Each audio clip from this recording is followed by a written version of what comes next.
Hello everybody and welcome back to the channel. It's Andrew or Dice Dad here. I just thought I would drop by to give you a bit of an update because I'm conscious that I haven't posted a video for quite some time, and rather embarrassingly, or well, not necessarily embarrassingly, but a number of people have subscribed to the channel recently, and which has kind of prompted me to make this video. As you can probably see, the channel's had a little bit of a rebranding.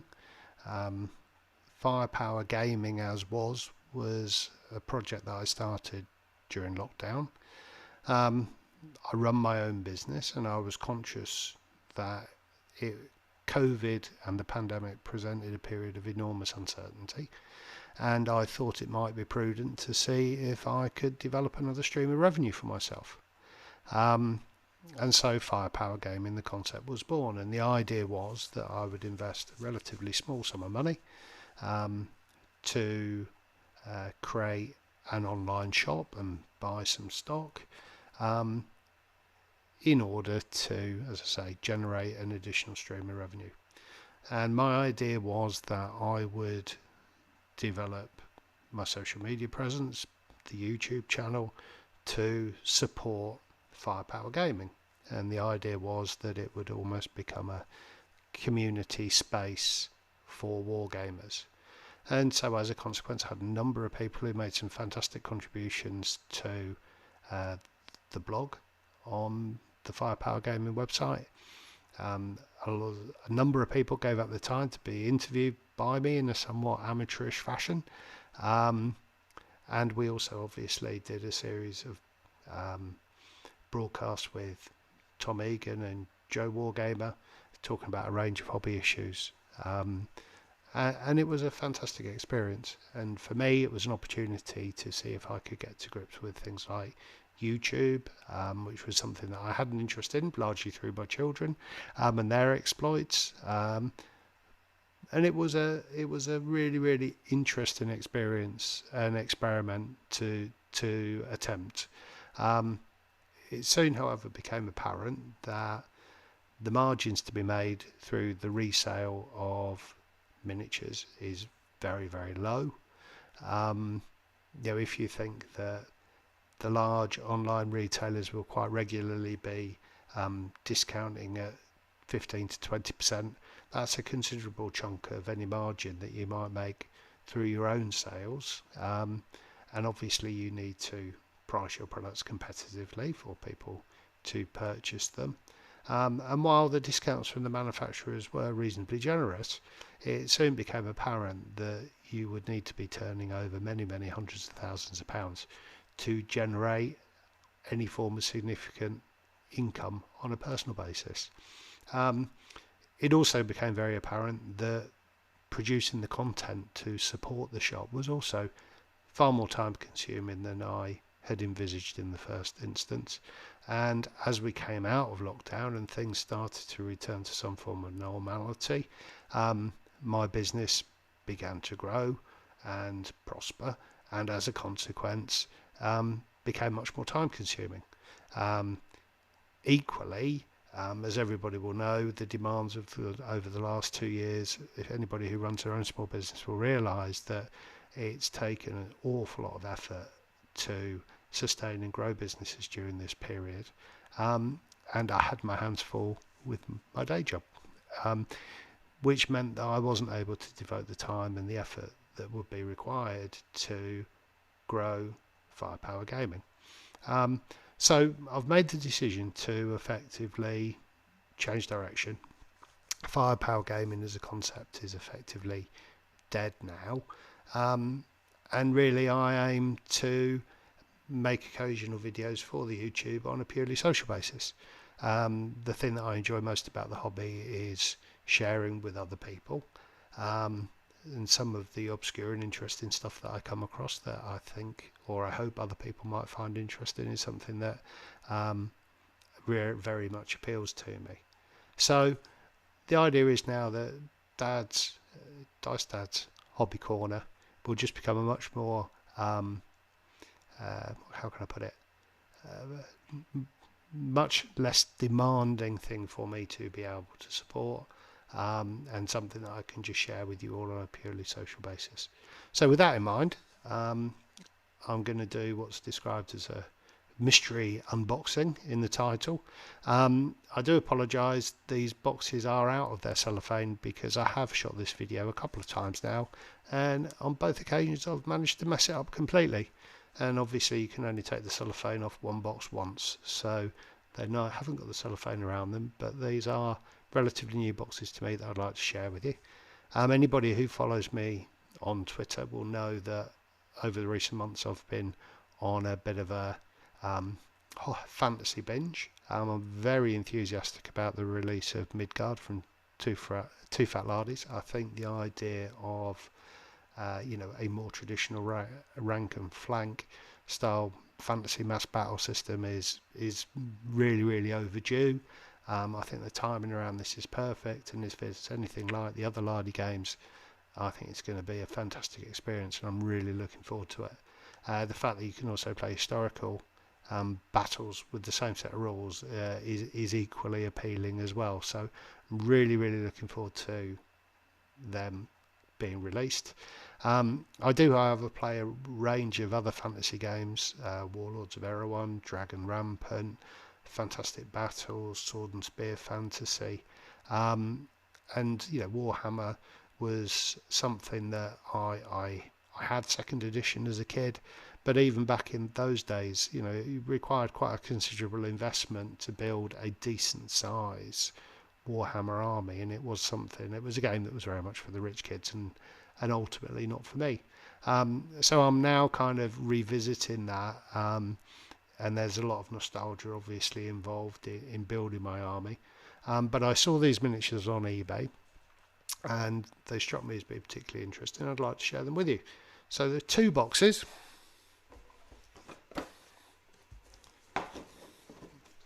which I have here.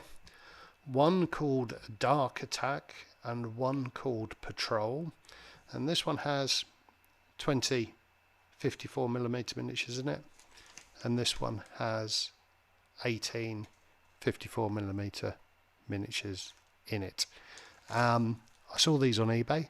Now, they are from a manufacturer called Tino-Log. I think that's how you pronounce it, but really I haven't got a clue. And they are Russian. So obviously, in the current climate, you're going to have to form a view on that. It's not necessarily for me to tell you how to think, but I really just wanted to put that in as a little bit of a disclaimer. So anyway, we'll open up the first box, and we'll go with the Patrol box. And in it, I'll just flash up the contents of the bag. We have what are described as Elite Paladins, Minotaurs, Centaurs, and Doom Warriors. No Dark Warriors. That's slightly less sinister, but there we go. Let's open them up, and we'll see what we think.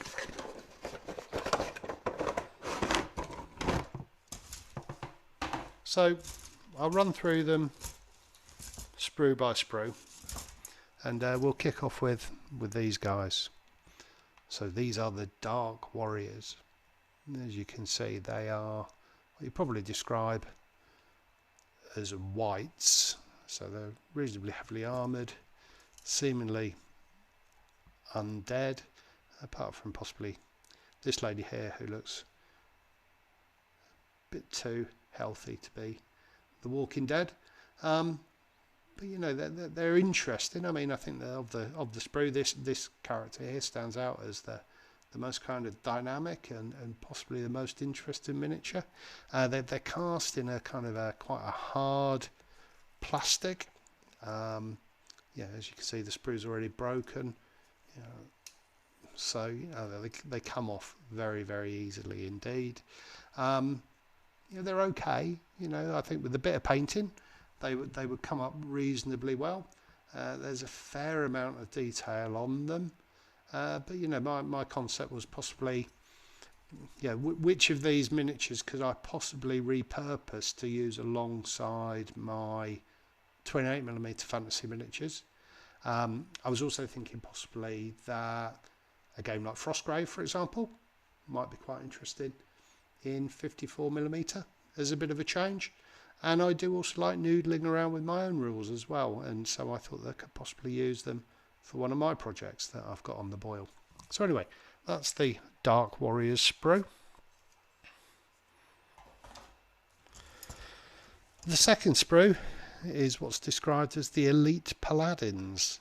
Now I've got to say, I think that these ones are really quite good. There's a decent amount of detail on the miniatures. There's a nice variety as well. The poses look a little bit flat, but you know that they're very clearly distinct miniatures. A variety of poses again, which I like. Variety of weaponry. And if I bring them up close to the camera, I think you can see the faces are nicely sculpted, and there's a fair degree of detail on things like the armor and things like that. So, you know, these guys are really quite good. I mean, I don't necessarily know what I would use them for in 28mm scale, but you know, as things like, well, as paladins, knights, adventurers, I think that they really do look quite good. So the next sprue here is what's called the Centaur Scouts. Now, these guys do look quite flat, if you can see what I mean. That there is not, that they do appear to be quite two-dimensional. I mean, obviously they're not, but they don't have a huge amount of depth to the miniatures. I think the detail is quite reasonable, and I think the variety of poses is okay. But as I mentioned, they do seem a little flat. However, if we pop them up against my 28mm skeleton that I'm currently working on, give you an idea of the scale, you know, I think that on maybe a 40x40 base or something a little bit larger maybe, they'd look quite good. And you know, possibly, you know, dragon ogre proxies, maybe with a little bit of conversion work, they could be made into something really quite interesting. So there we go, there is the Centaurs.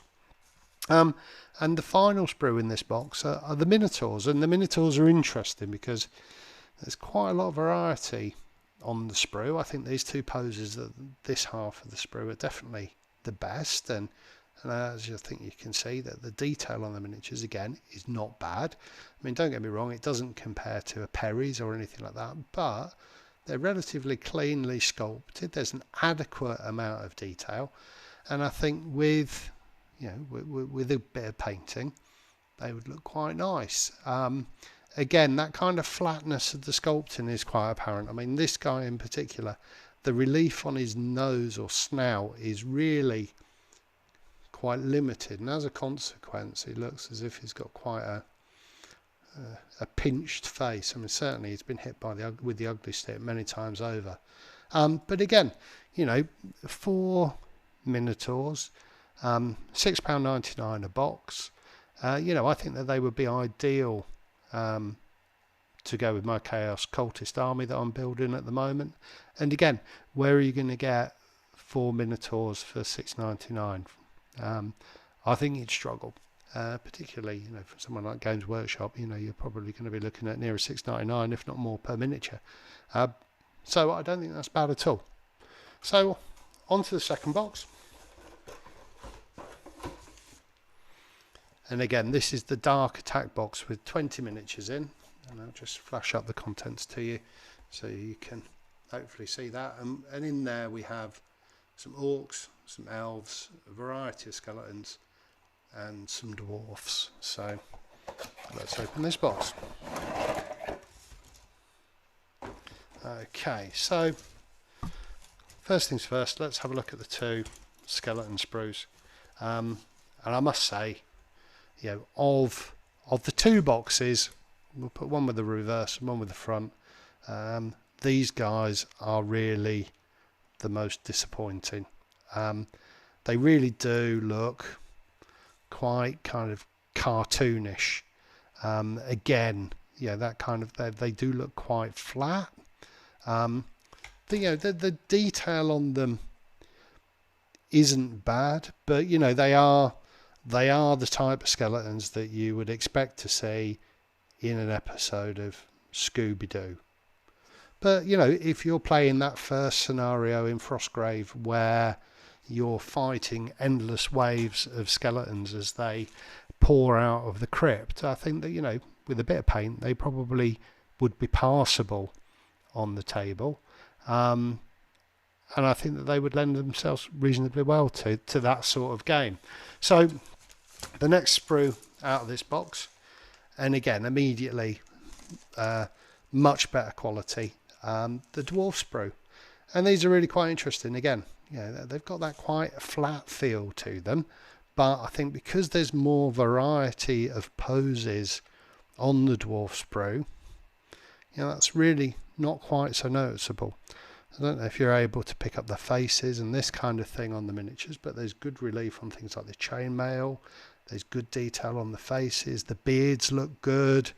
Yeah, look at that little fella there. I mean, you know, he really is quite a reasonable miniature.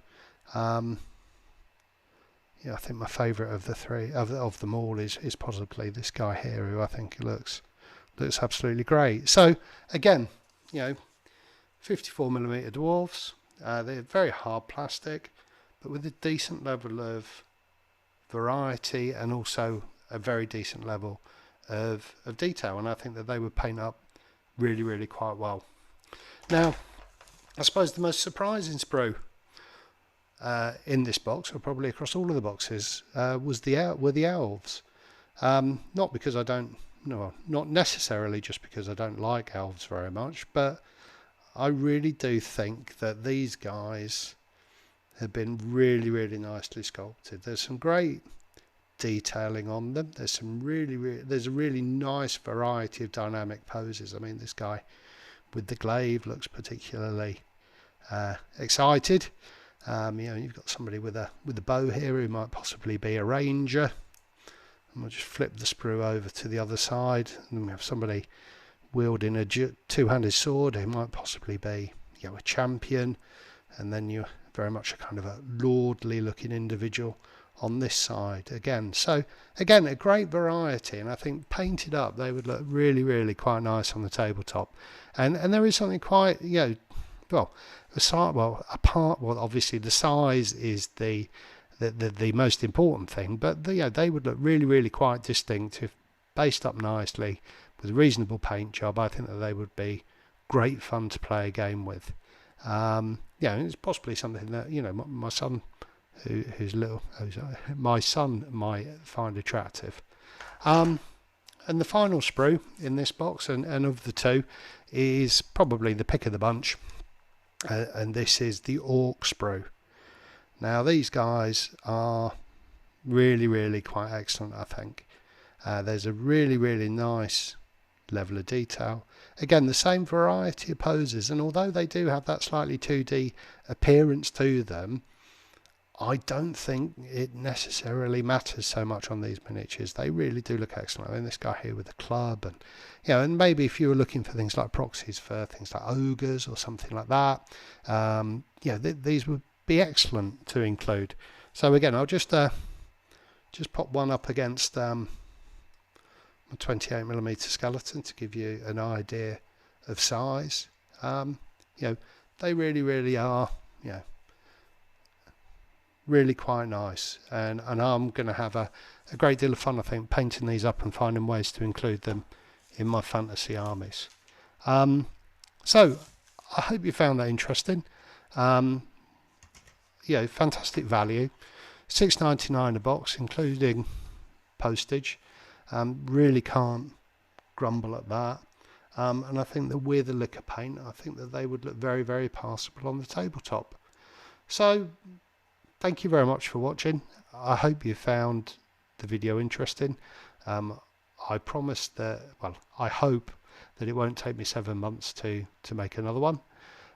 Needless to say, if you've liked the video, please do like and subscribe, and also drop me a follow on Twitter @DicedAd. Take care. Bye bye.